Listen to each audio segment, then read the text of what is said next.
Folks, I'm back again. Anyway, I was doing some testing tonight with my little drop riffle sluice, and I thought maybe somebody else would be interested in some of these tests as well.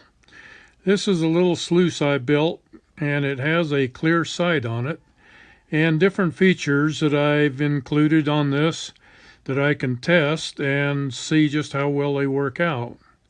And so for those who are interested in building sluices, here's some things that may be of help to you in your building.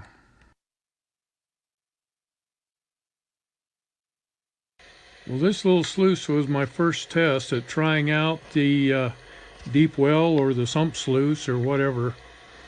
And also I wanted to test the shape of different riffles on it to see if that would make any kind of a difference. And so looking at it from the top, you can't tell a whole lot. So then I decided to put this little plexiglass plate on the side so that I can see things a little better. And that worked much better. Well, with this new design, the water bar is buried down into the bottom of a sump or a well, and then the well fills up and overflows over the top and gives a much smoother water flow. As you can see here, I cut a 45-degree angle on this to make the transition a little smoother. However, I was curious as to whether or not just a straight up and down wall would work as well.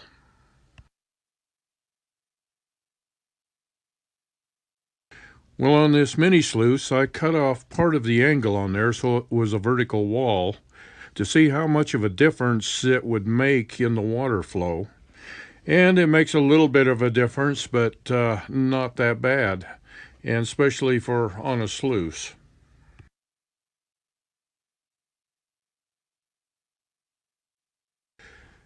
Well, one of the questions that I had was whether or not cutting a little bevel on the end of the slick plate would help to guide the dirt down into the riffle a little better. And also I was wondering about whether or not an undercutting it would help to kind of hide the gold and hang on to it. And the answer in both cases was a yes.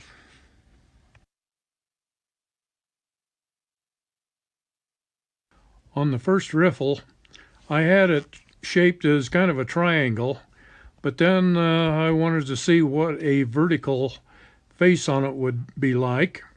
So I cut that on this one this time. And also I dropped the top of the slick plate about 1/8 of an inch below the top of the first riffle there to see if that would make a difference. So basically what I have is a square riffle on the first one, typical of the way they make drop riffles today on the commercial versions. And so the rest of them have undercuts, and I wanted to see if that changed the water pattern. And also I figured that being undercut on both sides would help hide the gold a little better under there to where the water couldn't wash them out.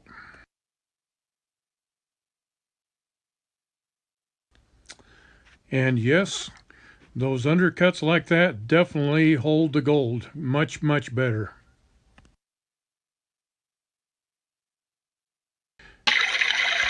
Well, here you can see how the water comes off from the top of the slick plate. Then it has to rise to go over the top of that little higher riffle. Then it drops back down to the level of the rest of the sluice.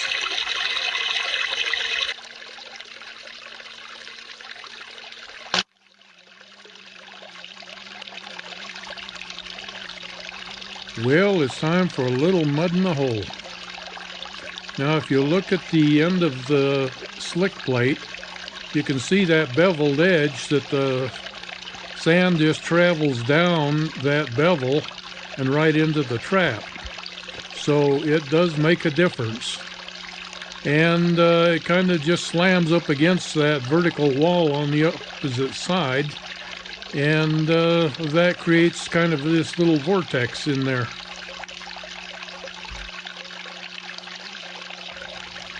Well, this is -20 material, and this is a little higher water flow than I would normally run this at, but I'm trying to make it so this isn't too terribly long. But this is the way a drop riffle sluice should work. You should have these dancing sands in there, and what they're doing is they're exchanging the lighter material out. They keep the heavier stuff, and then they throw out the lighter.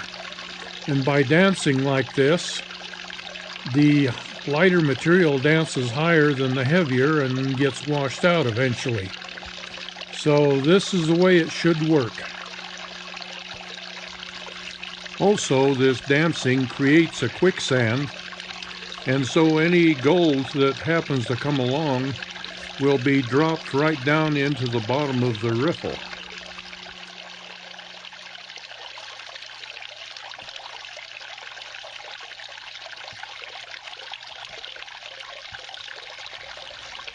All of the exchanging will keep going on until everything that has a weight that can't be moved by the water is all that will be left down in this riffle.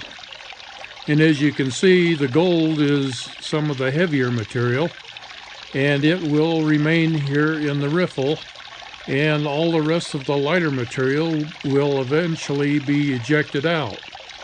So everything of a certain size is all that's going to be left.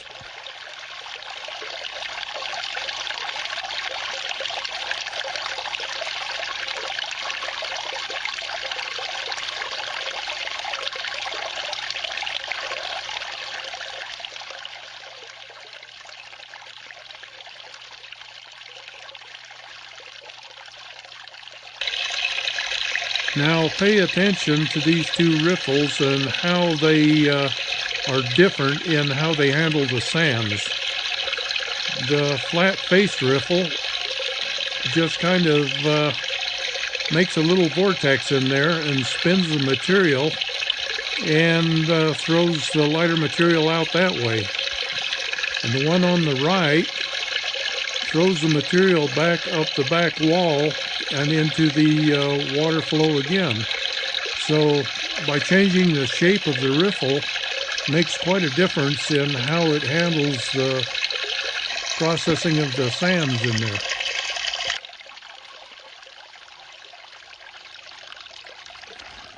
So far we've been running the sluice the way you should, and that is classify your material down to different sizes and then adjust the water flow for that particular size that you're running, and run each size separately.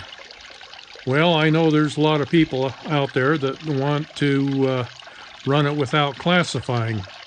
So let's see what happens when you start running the bigger material through without the classification. Now this is only -4 material, but you can see how immediately it shuts down the operation of the sands.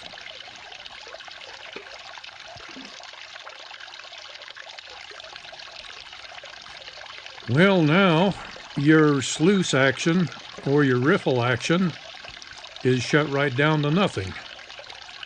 And so you need to increase your water flow considerably in order to move that larger rock out of there. Now, as soon as you move that larger rock, you're going to wipe out all your fine gold and finer materials that you've been collecting. Now, if you try to add more finer materials to the mess, then you get not much of anything. It just hits that dead solid rock material and goes right over the top, and the finer material and gold goes right on out the end of the sluice. Yeah, there will be a little of it that gets caught in the cracks, but it won't take long for the cracks in between those larger rocks to get filled up. And so now all you're doing is sending all the finer gold right on out the end of the sluice. So if you want to process the larger material, then you should run it separately from the finer.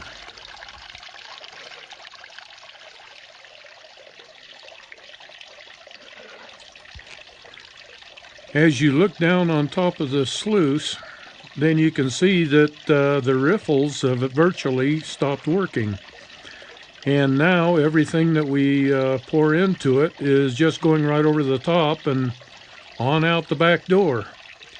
So any chances of you catching fine gold now are reduced considerably because there's no more room in between those big heavy rocks, and there's no exchange going on to make more room for them.